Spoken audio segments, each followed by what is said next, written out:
James Ernest of the Grueling Truth, part of our Olympic coverage, here with Luger, Chris Mazdzer.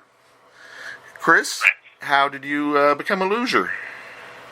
So I became a luger when I was 8 years old. So I grew up in northern New York, right by Lake Placid, New York. So for those who don't know about Lake Placid, it's winter 8 months a year, so you really get into winter sports. And I just really enjoyed sledding, where my dad would build a little track in our front yard, and we'd take tubes down it, and there's apple orchards, so we go sledding in the apple orchards. But when I was 8 years old, there was a local bobsled and luge program in Lake Placid, and enough of my friends wanted to do it, so our parents would change every week and bring the kids up, and they would try bobsled and luge. And the problem with bobsled was that, first off, the line was really long, the turnover was slow, and you were only driving half the time. So at the end of the night, you'd only drive one or two times. But with luge, I ran from the bottom to where we were starting. I could get 7, 8 runs a night. So to me, luge was just like ultimate sledding. It was the largest sledding hill. And you can kind of work your way up the track. Obviously, they wouldn't let you go too far up, but it was the most exciting thing I could do in the winters. So I just fell in love with it just purely as a hobby, as a little energetic kid wanting to go sledding. And then I did that program for 3 years, and they built a new track in Lake Placid, and it required them to get rid of the old luge track, so the program stopped. And the only way to continue on was to try out for the team. So when I was 11 years old, I tried out for the junior development team. When I was 12 years old, I made the development team and spent the winter in Lake Placid sliding. And I don't know what the coaches saw in me, but when I was 13 years old, they packaged me up and shipped me off to Europe, and I've been traveling on the Junior World Cup and World Cup since. Oh, wow. So, yeah, shoot, you've been quite dedicated to it. Well, with luge, you have to start at a really young age. It actually requires way more skill than it looks.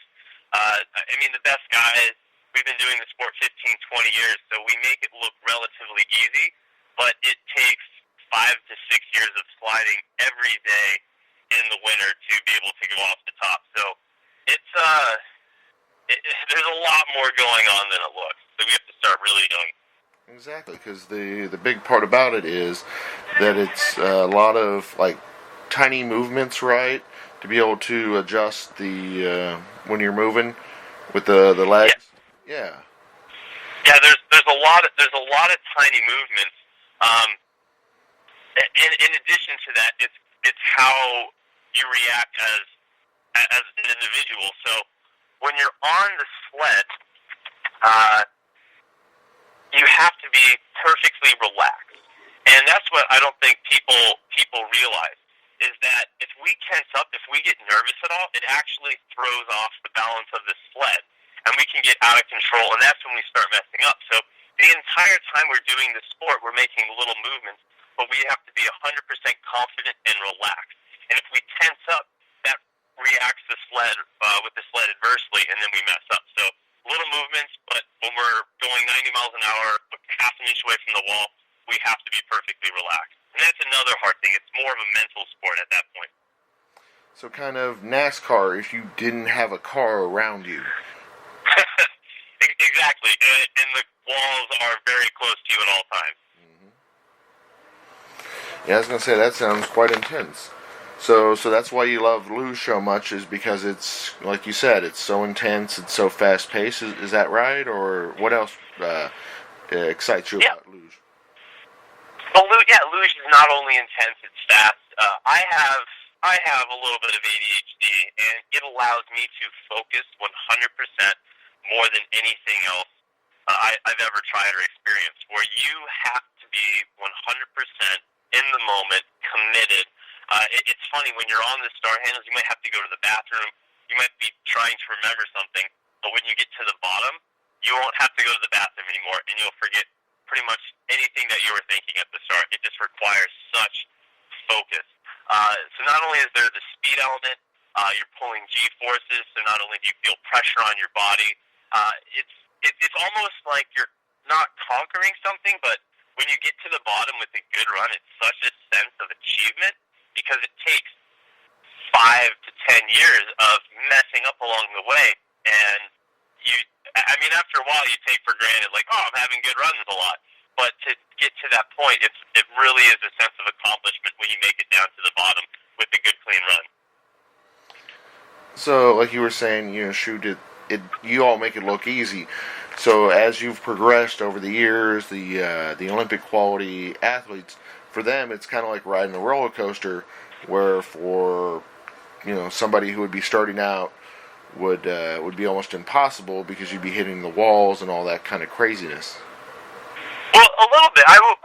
It's not like just riding a roller coaster because we're still working the entire time. We've just developed the skills where we make it look easy, although sometimes we get to the bottom and we're like, how the hell do we just get away with that? So you learn how to fix mistakes automatically. So I think that's a big part of it, where we make it look easy because even though we're in trouble, we're relaxed, and people don't realize how much trouble that we're actually in. And then we can get away with it. So that's what I mean when we make it look easy. Oh, but although we're on the verge of crashing, it looks like, oh man, they're just laying on the sled having a good time. Where the reality is not that at all. Oh yeah, no, I definitely agree with you there. I meant the roller coaster aspect that you're going, about 100 miles an hour, and like you said, the 5Gs, because that makes me think of some of the ones roller coasters we have around here that they always advertise the G-force and all. It definitely off the top of off the track and luge, it's intense like a roller coaster. Absolutely, it's kind of a roller coaster that doesn't really have the safety harness, or you can fly off at any moment. Oh my. But it's also like a sped up black and white movie than a roller coaster. So the difference between luge and skeleton is it mostly body placement, or are there different vehicles you ride? So it's completely different sleds. They start by sprinting, then they get on the sled and they drive the sleds totally different. The big difference between all of the sports is the runners that we ride on. So luge, we're the fastest sport.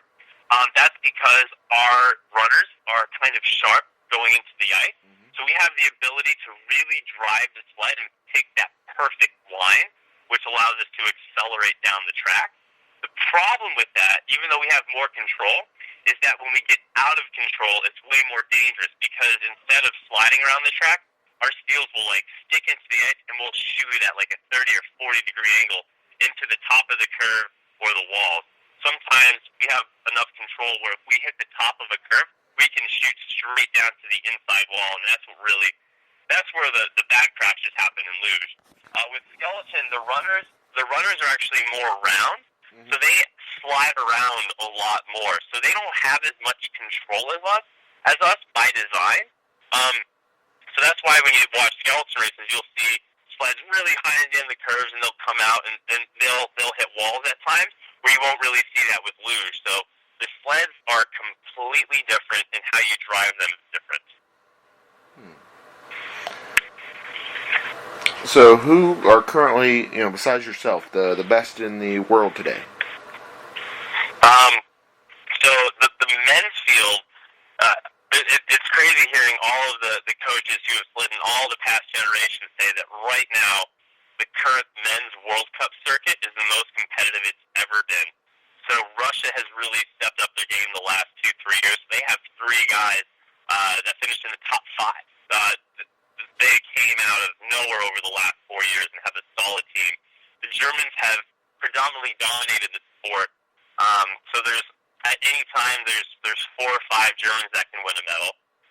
There is a really good Italian guy who won the test event at the Olympic track last year. World champion last year was an Austrian, Wolfgang Kindl. You have Tucker West of the United States as well. You have Sam Edney of Canada who medaled in that test event. So there's really 10 to 15 guys that at any race could medal. So it is extremely competitive right now in the men's field. Exactly, because the history of luge, there's probably only 6 countries that have won medals, something like that. Well, you have in the Olympics, I think more. You have Germany, Austria, Italy, Latvia, USA. I don't think Canada's won an Olympic medal. Switzerland. So yeah, I would say probably right, like 6 or 7 countries, but there's easily 7 countries that could win a medal in the men's singles discipline. Exactly. Easily. Yeah, like you were saying, that's why it's probably the most competitive it's ever been. Is that, like you said, the depth seems to be has more depth there. Yeah, because I'm going to cheat and pull it up. Yeah, I was going to say Canada's never even won one, which surprised the heck out of me because I figured it would be a good sport for them.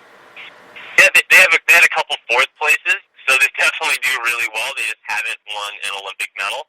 World Championship medals, yes. Cool. Last year they had a World Championship medal. Oh, nice. So they definitely can do very well. And same, I totally forgot. Yeah, Russia won an Olympic medal. There's 7 countries right there. So as far as as men's luge goes, there's a lot of depth, and you have to be perfect. You have to be absolutely perfect in order to finish in that top 3. What was the main difference between your 2010 and 2014 experience? As far as experience goes, I wouldn't say that they were all that different. Obviously, Vancouver, it's closer to home, more family can go, but also in Vancouver we had the death of Nodar, so that was a very interesting dynamic to the Olympic experience. And then in Sochi,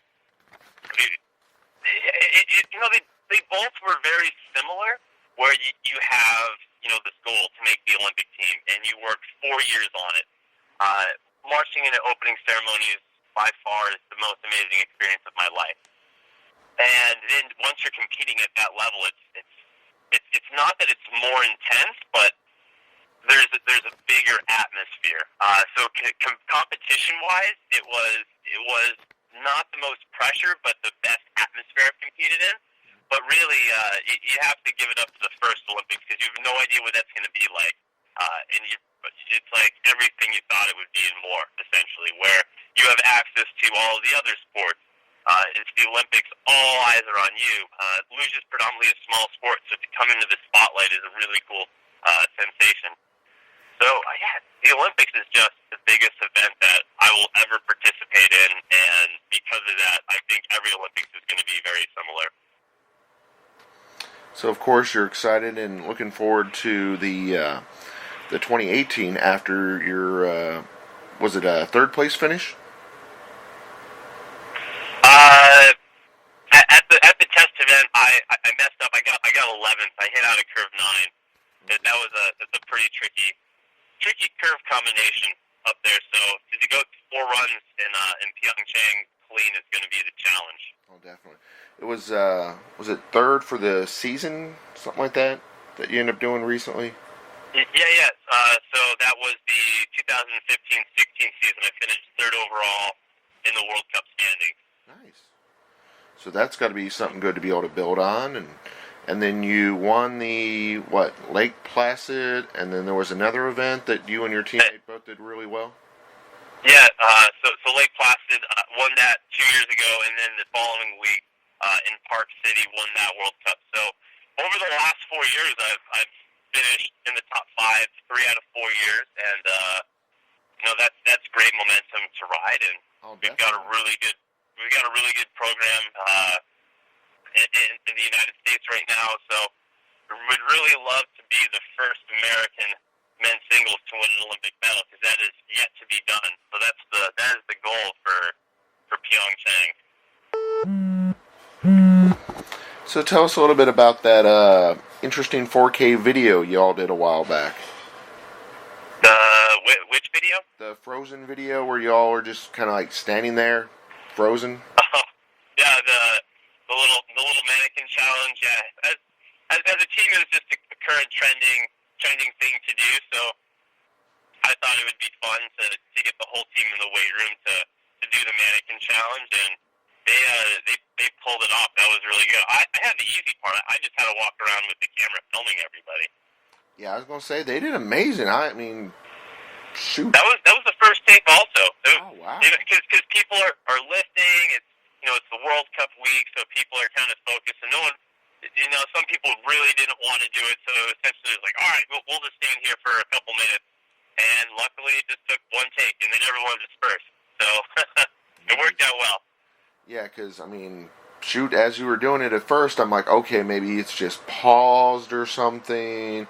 But yeah, it was, and then at the end it showed, y'all moving a little bit. It was like, wow, how in the heck did they do that? So just, like you said, it just looked like mannequins. It was very impressive. Yeah, everyone as an athlete, we like to move, but at the same time, we're very good at being still when we have to. It's that mental training. So I've read that you're part of the executive board of Luge. What's that like? Being part of the business side of it, as well as being one of the athletes. Yeah. So I sit on the executive board of the USA Luge and also the Federation of International Luge. So the United States national governing body and also the Luge International Federation. That essentially came about because at one point I did not agree with certain policies, and the only way to essentially voice my opinion in the correct way was to become an athlete representative. So in the United States, I became an athlete representative, and that was a great experience. And on the international side, the position opened up. I applied, and all the athletes voted me in. So in the International Federation, there never was an athlete on the executive board. So after a couple of years of being an athlete representative, I pushed for a change in the statutes to have athlete representation at the highest decision-making level. The IOC really helped out. And so now it's interesting being an athlete and also a member of these executive boards, because it's amazing to see the difference in mindset that a business will have in the athlete. And sports are not a normal business because the stakeholders are athletes as well. So there's a lot of emotions, there's a lot of opinions. You just can't get rid of athletes, so it's not like you can just fire an athlete. So there's times where you really have to provide good communication and let either party understand what the other party is feeling. So that has been an amazing experience to me, just in life, how to mitigate those type of situations, the best way to communicate between parties, and also having the ability to influence the executive board and decision makers at the highest level. It hasn't been the easiest learning curve, but after 5-6 years of doing this, I really feel that I understand how to get all parties together to kind of come to some sort of mutual common ground, although that's not typically the case in some situations. But it's been a great experience to learn this as an athlete, and I love volunteering my time to help out my fellow competitors, and I'm glad that they vote me in every term. What was the issue that you wanted changed? I can't remember. I think it was the World Championship policy. It was the World Championship policy at USA Luge, and basically it was it had the same levels for all disciplines, but I then proved statistically that because the men's field has more competitors, more entries per nation, more competitors in the field, and I proved that I used the time behind leader.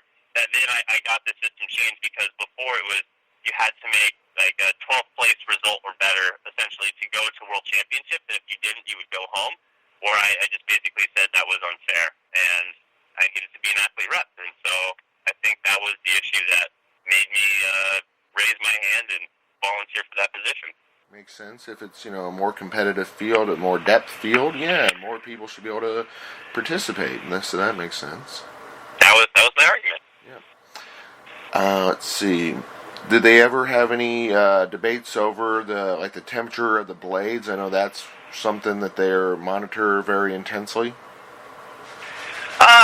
No intense discussion. That's part of the rules, where you can't have hot steels, and so you want to try to keep it as fair as possible. So no debate. That's just the way the rule goes. And there will be, there's always comments on how to make that better or change it, but no major debates. Or ever discussions on, say, like how the men have 4 runs that get added together, where the women or doubles only have the 2 runs that get added together. Has there ever been talks of, say, how the men have the 4, maybe take their top 3 and add them together instead of adding all 4? No. The Olympic procedures in place. So men and women have 4 runs in the race, and doubles have 2. We have 6 days of competition. So we have 2 for men, 2 for women, 1 for doubles, and 1 for the team relay. Oh, nice. That hasn't been open to change. So nothing, no changes there. Okay, but the women have been up to the 4 runs though, so that's good news. Mm-hmm. Yeah, I was going to say, unfortunately, my great source of knowledge on luge was Wikipedia, and unfortunately with them, they still think the ladies only get 2 shots at it, so that's good to know. They get treated the same as the men now, so that's good. Yeah, and that's the Olympics is the only race where it's 4 runs. So every other World Cup, World Championships, it's 2. It's just the Olympics where it's a 4-run race for us. Oh, cool. Let's see, any coaches, teammates, sponsors that you would like to thank? Oh, I have to thank all the sponsors at USA Luge, because without them, none of this is possible. So we are an amateur sport, and the U.S. government, opposed to contrary belief or opposed to popular belief, they don't give the USOC or sports like us any money. So it's all done 100% through sponsor donations. So the United States Olympic Committee has sponsors. They provide money to some of the sports, but it's never enough to cover all costs. So USA Luge has some great sponsors: Norton, Team Worldwide, US Venture, and they really pick up the bills for us. So they pick up our tab. Traveling around the world, it's not a cheap thing. Unlike most sports, we leave at the end of September, and we are on the road every day till March. So you can just think about food, hotels. It's not like we just go someplace for the weekend. Once the end of September hits, we're on the road every day, living out of a suitcase. So when are we going to see you on Dancing with the Stars? I don't know. Hopefully, if I do well at this Olympics, they might consider me. But then I'd have to learn how to dance. I'm not just a complete laughing stock. Well, I mean, like you said, you're used to the precise movements of luge. Of course, dancing's a lot to do with, the legs and all, and I'm assuming after doing all this, you're probably in darn good shape. So, yeah, I think you'd be perfect for it. I'm definitely in shape, but I got to get my hips moving to be with Dancing in the Stars. Yeah, because I had, I had a Bonner Bolton on who did Dancing with the Stars, and Charlie White from ice skating. And yeah, I mean, as an athlete, it's really benefited their ability to succeed in it. So yeah, like you said, you go out there and you get one of those big finishes. Are you doing just singles, or are you going to do a relay or doubles as well, you think? So doubles and singles are 2 completely different sports, 2 totally different skill sets. So I'm only doing singles, and then I don't know who's going to do the team relay. That is decided after the singles competition. So if I do well, then I'll be in the relay, but I've got to be better than the other 2 American guys. Okay. So first off, you got to win your own spot in the United States, and then go on out and face the world, it sounds like. Yeah, exactly. Excellent. Well, I greatly appreciate your time coming on the show to discuss luge, so that way our fans can learn all about it and be more educated when it comes time for the next year in 2018. Oh, my pleasure, James. Thanks for having me. Welcome. Have a great day. All right, take it easy.